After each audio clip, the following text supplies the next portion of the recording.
we should have an open mind. We should continue to see things from different point of view. Like someone, I read or I watched one clip some time ago. The guy said, if he never knew a day will come when they will tell him that beans is not protein.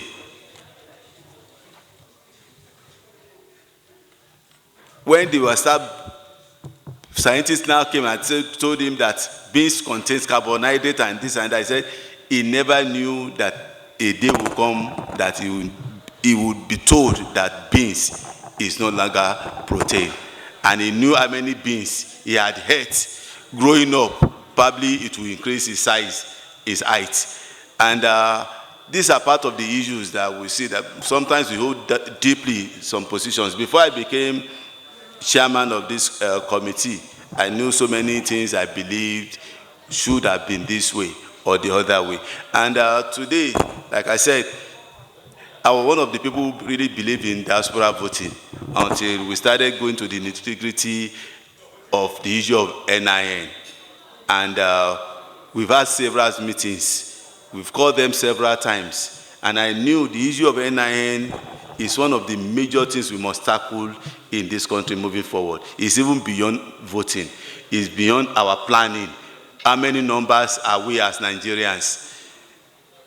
We only talk about estimated numbers. If we should do the next census without NIN, nobody can guarantee the outcome of that exercise.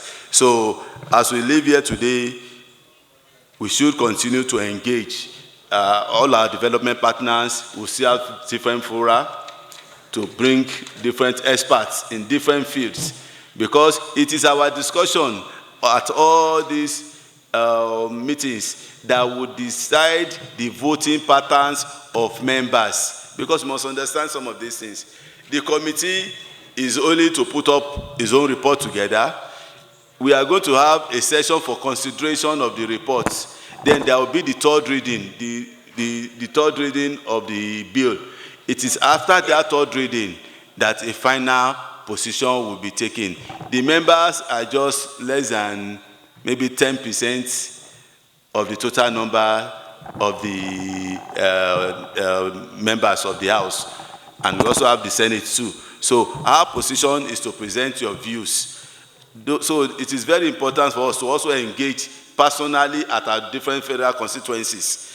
Talk to our members. This is what I feel about this aspect. So that by the time we get back to the House and make our presentation, yes, it is your views that will actually, at the end of the day, make the day. Because it's going to be by voting. So these are part of the issues that we even have to make people understand. Even as the chairman of the committee, I might come with a bill and the bill will be killed immediately. They call it dead on arrival. So as a member, the chairman of the committee, you must make your contacts to even make sure that your bill succeed. There was a day I was coming with a bill, I saw the temperature of the House, I self did that myself.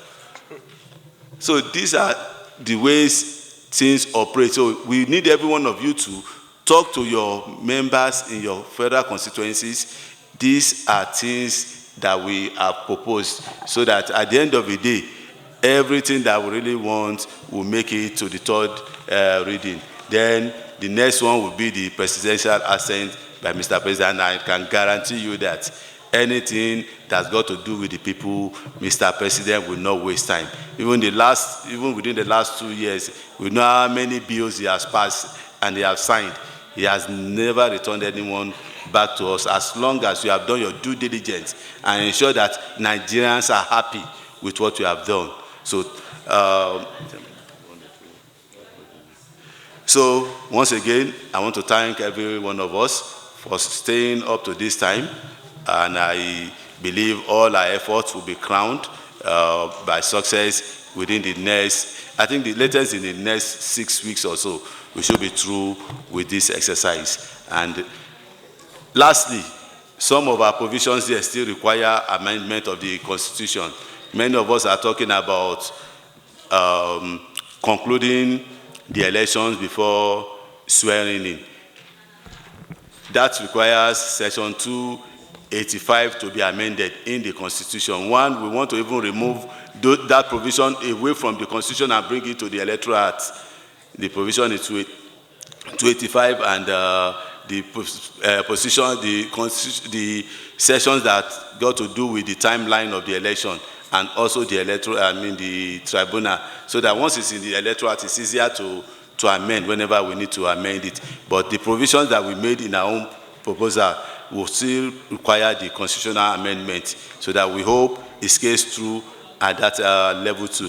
And lastly, on the issue of swearing in, concluding election before swearing in, it takes more than even our provision, because what we have done is to reduce the timeline from 180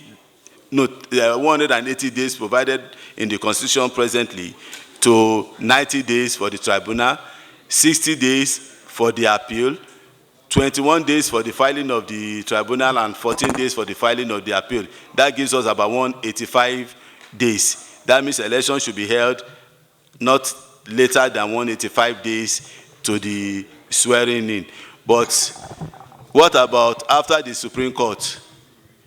A rerun is actually ordered by Supreme Court. That means the whole process starts all over again. So that's why we cannot put it explicitly in the law. We can just make provisions to make it possible, but not put it explicitly that you cannot swear in before conclusion of tribunal. That means you must be able to now bring enough time for another set of election, another set of litigation, if you have to expressly put it as a law.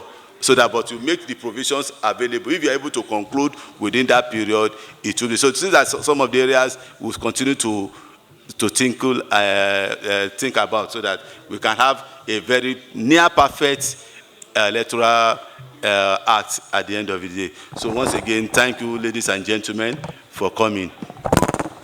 Thank you very much, Mr. Chairman. Please, may we